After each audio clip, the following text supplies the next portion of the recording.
Hey, welcome back to another fast tip from those of us here at Vast.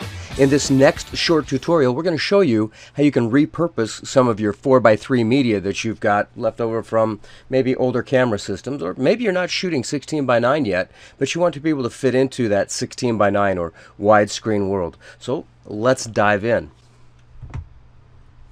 Here on my timeline, I've got some footage from Artbeats, and this footage is standard 4x3 fare. It's something that we'll find all over the place. Well, there's a couple of ways that we can repurpose this and make it be 16:9. So I'm going to show you a very quick way that we can do this.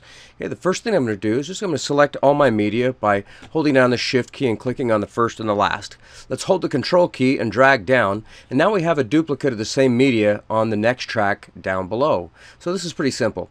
All we're going to do is on the first piece of media, we're going to click on the Event Pan Crop button, and right click and choose Match Output Aspect Ratio. Now you'll notice it's inserted a keyframe here.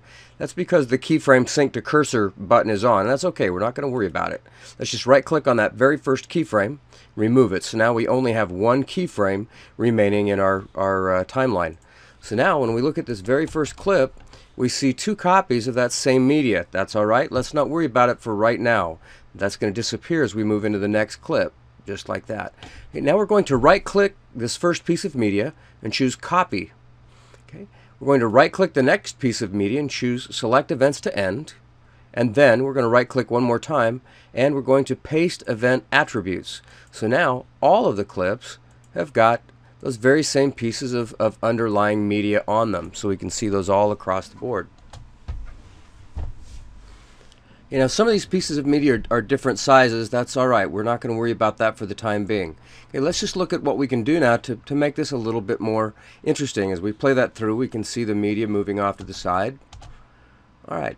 So here's what we're going to do. The first thing that we're going to do is go into our video effects, and we're going to grab one of our blurs. And I think we'll just start with our Gaussian blur, and there's a number of other tools that we might use. We could use some of the different effects and so forth, but we're going to just use a blur. And let's drag down the media blur. We're going to drop it right on the track header itself. There we go. And there's our blur.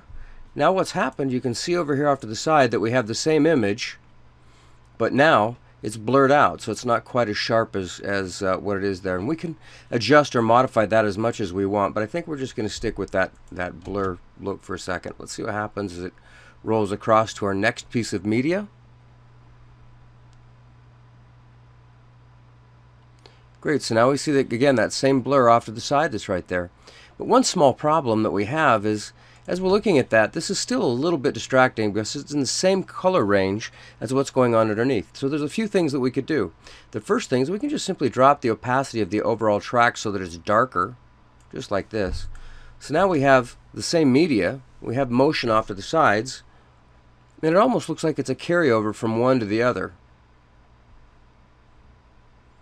That allows our picture to stand out just a little bit more. You'll notice that plays all the way through all the different elements that we have on our screen. Now there are still yet a couple more things that we can do. So let's go ahead and just delete this bottom track here. And let's look at another thing that we might want to do. We're going to insert a new video track by hitting Control Shift Q. Now we have a new video track. Let's move our 4x3 media up to the top of that track. Let's just draw a selection here. We're going to insert some generated media. Okay, so let's just go through and let's choose a type here. And I think that what I want is I want to use a color gradient. And so we're going to stick in a grad. Let's just look at what a grad looks like. Well, that's black to white. That's clearly not going to work. What happens if we kind of rotate that diagonally? That almost works, but nah, it still doesn't quite do it. So let's click on one of our pieces of media, and let's grab our first color by clicking on the gradient tool and an eyedropper. Let's go get one of the brighter greens. There we go. And let's come down here to our second color that we've got, and again click on our eyedropper, and maybe we'll get some of the blue that we see in there. So now we've got a gradient of green to blue. Let's see what that looks like on the rest of our media. Not too bad. Not too bad at all. We can still take that a little further. So let's hit Control Shift Q, put in another track.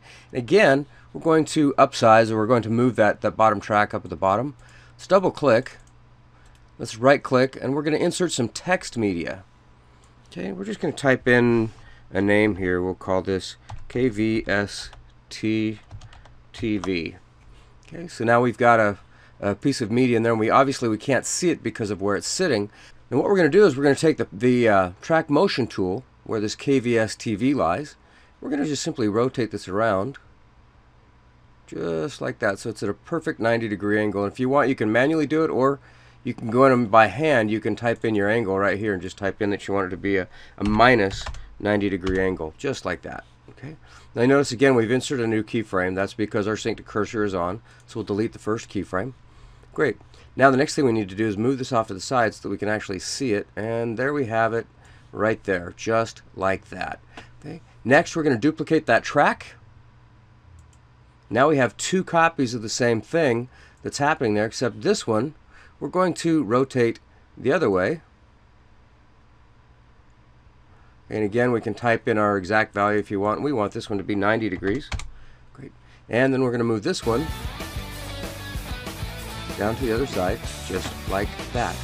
Now we have two. Well, let's take both of these, select them together, and reduce the opacity of both of them just a little bit.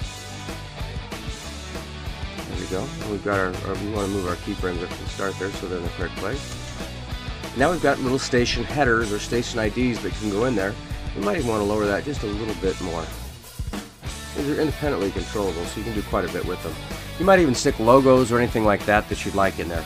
So that's a secondary method, and then let's look at the last method that we can do here. We're just going to delete all three of these underlying tracks. Delete. Great. Now the last thing that we can do is we can just simply go in and we can turn on our pan crop tool. And this time we don't want to sync to our cursor. We're going to drag that first keyframe down.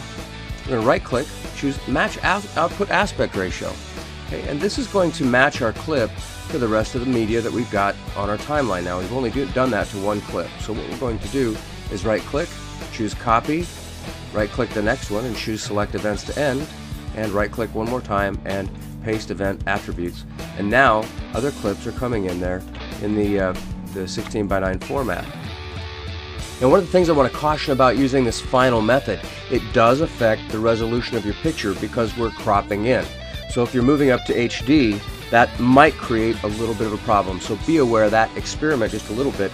But now you know 3 different ways that you can convert your 4:3 media into widescreen or 16:9 media. Check out the vast.com website for more information about what you can do with your nonlinear editor.